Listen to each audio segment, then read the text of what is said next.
Bingung mengisi aktivitas liburan sekolah anak? Cobain deh pengalaman menjadi tim regu penyelamat kebencanaan. Ikut aktivitas ini gratis loh. Mau tahu apa aja kegiatan di sini dan bagaimana cara untuk mendaftarnya? Tonton video ini sampai habis ya. Ya, hari ini kita mau main sama anak mengisi waktu liburan. Nah, hari ini kita lagi ada di namanya tempat Ruang Literasi Kebencanaan. Nah, ini kita ada di Dinas Penanggulangan Kebakaran dan Penyelamatan Provinsi DKI Jakarta. Ada di Jakarta Pusat.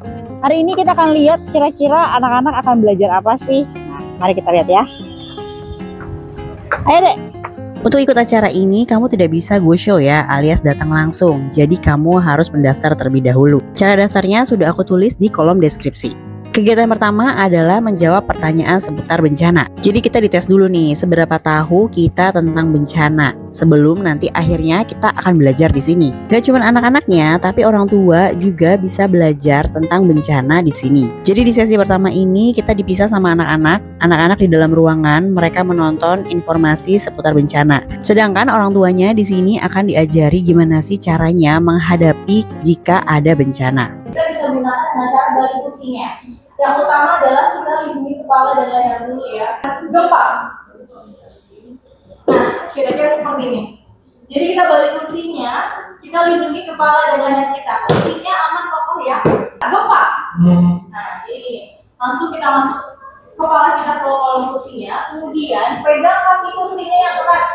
Biar kalau terjadi guncangan, dia tetap stay dengan kita si kursi ini, ya. Gempa. Nah, jadi drop, cover, and hold. Jadi merunduk, berlindung, dan juga bertahan ya. Posisiin kaki dibuka selebar bahu biar kokoh.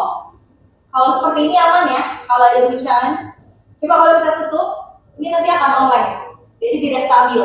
Gunanya kaki dibuka adalah biar kita tetap terjaga dan kokoh ya posisinya. Terus buat helm kita sendiri dengan kedua tangan. Ya, pastiin untuk menutup dari bagian kepala sampai ke batang leher belakang dengan kedua tangan kita. Posisi tangannya ini harus tempel di lantai, tidak boleh kita berdiri seperti ini, nanti takutnya cedera. Kalau misalnya hanya siku yang jadi tumpuan. Informasinya berguna banget kan, apalagi kita tinggal di negara yang memang rawan gempa. Abis ini anak-anak akan bergabung lagi di sesi selanjutnya, yaitu kita akan belajar caranya menghadapi kebakaran. Di sini kita akan masuk ke dalam suatu ruangan yang gelap, di mana nanti di ruangan ini akan keluar asap. Kita diajarkan bagaimana sih caranya terhindar dari asap, lalu bagaimana caranya kita supaya bisa keluar dari ruangan yang kebakaran. Gak cuma diajarin aja, tapi anak-anak di sini dikasih kesempatan untuk mencoba secara langsung simulasi jika seandainya terjadi kebakaran. Hal pertama yang dilakukan adalah tidak boleh panik. Sambil menutup hidung dan mulut, anak-anak diminta untuk merangkak sambil mencari jalan keluar dari ruangan yang sedang kebakaran. Simulasinya seperti real kan, sampai ada asapnya segala. Dan di ruangan ini itu juga gelap, jadi kita benar-benar belajar bagaimana sih caranya untuk keluar dari ruangan ketika sedang kebakaran. Kegiatan selanjutnya adalah bagaimana sih caranya mengobati luka. Jadi anak-anak dijelaskan bagaimana sih caranya mengobati luka ringan atau luka yang berat.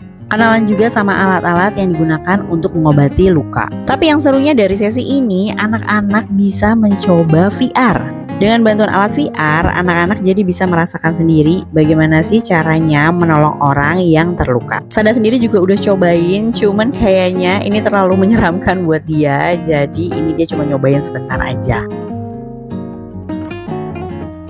Pindah ke ruangan selanjutnya, ini kita masuk ke ruangan yang menyerupai seperti ruangan pemadam kebakaran.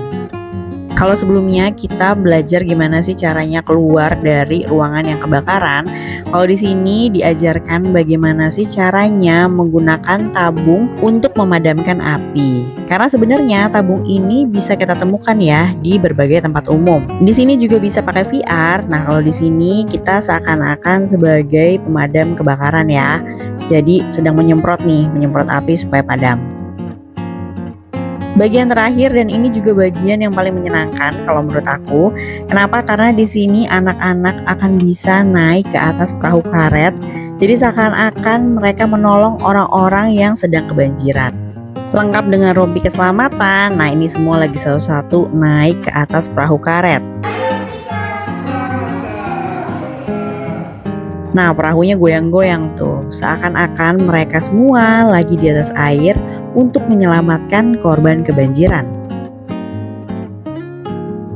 Itu dia keseruan Mama dan Sada hari ini belajar tentang bagaimana sih caranya menghadapi bencana. Yang mau ikutan juga langsung cek di deskripsi ya. Di situ aku jelasin detail gimana cara daftarnya.